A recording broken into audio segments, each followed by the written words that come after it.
Welcome to the 2011 Distinguished Service Awards. Established in 1977, the Distinguished Service Award honors outstanding contributions by individuals to our schools and community. The names of Distinguished Service Award honorees are permanently displayed on a plaque at the Central Administration Office. Tonight's awards go to WBFH Station Manager and Electronic Media Teacher Pete Bowers and Losser Counselor Tony Medea. Now, let's learn a little bit more about these distinguished gentlemen. Radio Station Manager and Electronic Media Teacher Pete Bowers has been a Bloomfield Hills Schools employee for more than 43 years. As a young man, he spent 8 years with the Recreation Department, while the last 35 have been spent with WBFH the Biff. With the radio station, Pete has had quite an illustrious career.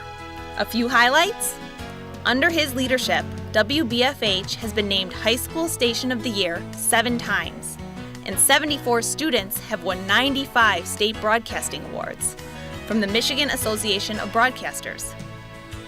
In addition, the Biff has won 4 first-place Best High School Radio Station national titles, and 34 students have won 58 national broadcasting awards from the John Drury High School radio competition.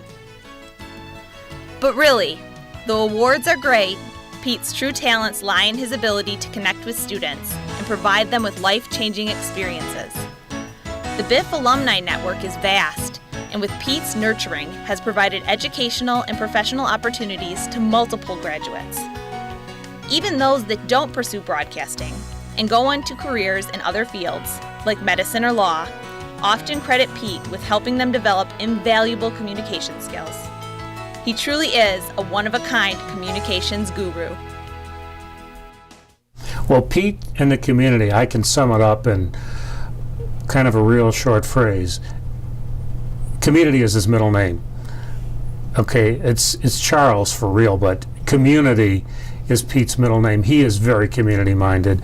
Because he went to school here, because he's taught here for so long, he's really into the community. And anytime there's any type of event, whether it's a run, he'd like to cover it for the radio station. He's even covered wrestling matches. And I can proudly say that the only one we've ever done was done by Ryan Fishman. But Pete's commitment to the community is just unbelievable. He knows people, they know him. He wants to get the radio station out there to cover just about anything he can, and he does it, and makes it a lot of fun for everybody involved. Well, whether in an Andover classroom or a Losser classroom or in the WBFH studios, what's important to him, what means the most to Peter, are his students. He tries to shape them and mold them, fine-tune them, polish them. His students have gone on to win numerous state and national awards. And he's very proud that many of them continue their education at the college of their choice, and they graduate. They continue in the numerous fields of communications or media. And what's an interesting fact that probably not a lot of people know is that not quite half, just not quite half, of WBFH alumni keep in touch with them, either by phone or mail or email or by Facebook. That's astronomical, that half of his students still keep in touch with them. I could make a list from miles long of the things that I either did or was able to do only because I happened to walk into his fundamentals of radio broadcasting class, which is something I might have taken. I'm not sure that I would have, but I wasn't necessarily the most talkative person, which I'm sure there are people who would kill Pete for this, because I wasn't the most talkative person. But now after all of that, I don't shut up, and I wouldn't have gone to the school that I went to for college. I wouldn't have gone to Syracuse to study journalism if it hadn't been for Pete and for the Biff and everything I got to do there. I wouldn't have worked in radio, and I did for 3 years, I wouldn't have met all kinds of interesting people and interviewed people and traveled all over the place. I wouldn't have gone abroad to the Middle East because I was interested in working as a foreign correspondent.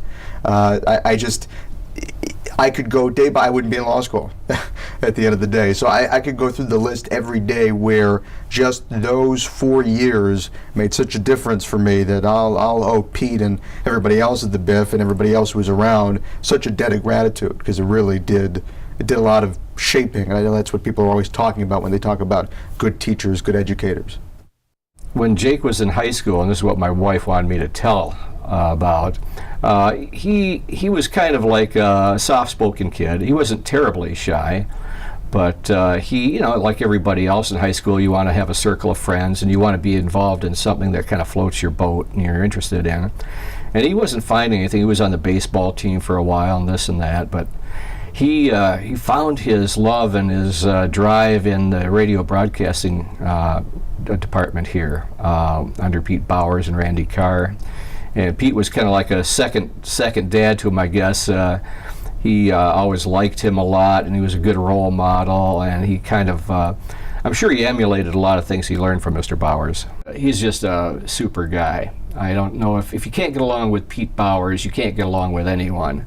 It's my take on it. He's just a real gentleman, and I know that sounds like it's an offhand statement, but this is an age in which there are not too many gentlemen, in my experience. There's certainly not a surplus of them, and Pete Bowers is one of them.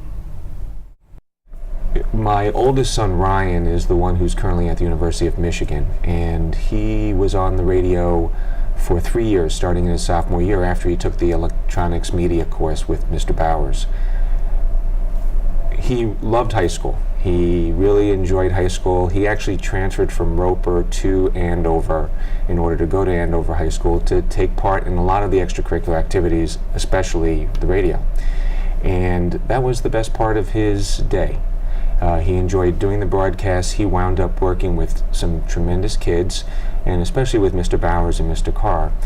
And did the state basketball finals, did the high school football finals from Ford Field. The opportunities that Mr. Bowers was able to give him to actually express himself with his voice were phenomenal. I think he's a better person because of participating in radio, and I know for sure he's a better person because he worked with Mr. Bowers. I always found my son at the radio station. If I had to pick him up after school, that's where he would be. If it was that or baseball, one of the two places. And my younger son, Eric, is currently on the station as a sophomore, and it's the same thing. I know that if I have to find him, if I don't call ahead of time on my cell phone, it's going to be at the radio station. It's an environment where the kids want to be there. It's not so much what my boys do for the Biff, but it's what the Biff did for my boys. And it's all because of Mr. Bowers. Pete is wholly dedicated to Bloomfield Hills Schools, WBFH, and the students he teaches and supervises. Thank you, Pete, for all that you do. Our second recipient this evening is Lasser counselor Tony Medea. Tony earned his bachelor's and master's degrees from Oakland University and worked for Royal Oak and Detroit Public Schools before being hired as a Lasser High School counselor in August of 2000. As a counselor, Tony works to provide all students with a safe learning environment and a comprehensive, customized education. His dedication to our families is obvious, from weekend emails and phone calls to the support he lends during the rigorous college application process. In addition to the time Tony spends as a counselor, he's dedicated umpteen hours to students before and after school as a Lasser weight room coach, football coach, Bloomfield Hills Middle School wrestling coach, and driver education instructor. As a coach, although Tony holds his players to the highest standards, both in and out of the classroom, they know he is their biggest advocate and closest ally. In each of his roles, Tony's seemingly innate ability to connect with both families and students sets him apart. One of the things that I hear constantly from parents is the job that Tony does day in and day out in the counseling office. And it's really, I think, the personal touch he brings to the job. He's always focused on what's in the best interest of kids. If you ask parents why they like him, he's easily accessible.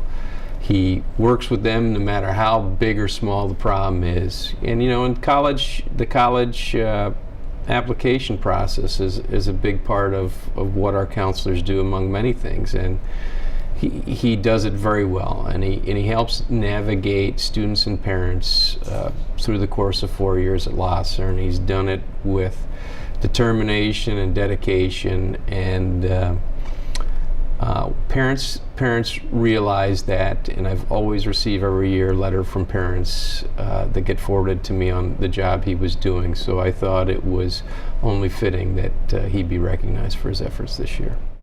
Tony's an exemplary counselor. He has an amazing connection with our students and our community. He spent a lot of time here really learning how our parents interact with our students, and he knows how to walk that fine balance between being a mentor and an advisor for both our parents and our students, and I think that's an outstanding quality for our counselors to have. For our particular student and our particular family, Tony was just an excellent fit on all sorts of levels. He understood the academic piece, how to transition from middle school to high school. He understood guys. Prior to high school, you get a lot of wonderful women in elementary and middle school, but we were very excited that his counselor on this very important 4-year journey would be a father. And he shared our value system, and he seemed to understand us. We just hit it off from the very beginning. He invited Michael to attend a wrestling team session at BHMS when we were still a student there. So I saw early on that Tony was not only a person who could handle the paperwork and the administration, but he really understands youth. I can't think of anyone more sincere in his commitment to kids in general, but boys in particular. I think that one of the things that we're very fortunate to have in Tony and in many of our staff really, but I see it in Tony so much, is what a great male role model. If we could turn out boys who, have his heart, have his caring, have his commitment, his sincerity, what a blessing. As a colleague, one of the things that you enjoy about Tony is you can always count on him. Some people get busy, and you can't always count on everybody, but with Tony, you know that he's always going to be there for you, and for the students as well, and that's a really critical part of the job. And it's become more challenging these days to provide the direct service to the students, because the counselors have many different tasks that they have to deal with now in their role, and yet he always makes sure that his students know that he cares about them and that he's there for them, and it's unbelievable the level that he will go to advocate for his students. And if there's a rule, if there's some kind of a guideline in the school that needs to be addressed because it's not just in some way and it's getting in the way of a student's progress or whatever it might be, Tony will take that on. He's not just going to sit back and go, well, that's the way it is. He's going to fight for each individual with every ounce of effort that he has. Tony's impact does reach beyond our school. He's our freshman football coach, which is pretty important as we bring our 9th grade boys in. We often have a lot of trouble with our 8th grade boys adjusting to high school, and having one of our counselors be the 9th grade football coach is pretty impressive. He also does a lot of work at our middle schools and begins the connection with our students ahead of time. And so those are two invaluable positions that allow him to do his job that much better. He's very committed to our students. That's evident both during the school day and outside of the school, and he's very passionate with what he does, and I think that that's pretty clear to his students as well. I think he brings discipline. I think that's the number one attribute of it, and he sometimes, maybe it's because I tease him too much, he always thinks I'm joking, or when I constantly say how important he is to the football program, and there's no question he is. He's hard, but he's fair, and I think at a young age with the 9th graders there's a fine line, but I'd much rather be harder than softer. But as long as he's consistent, and he always is, and I believe the principles that he believes in, he instills on those kids, and he's got very strong principles that I think makes any parent proud that those are what he's pressing upon their kids. Thank you, Tony, for being such a wonderful advocate for Bloomfield Hills Schools students and their families. This concludes the 2011 Distinguished Service Awards.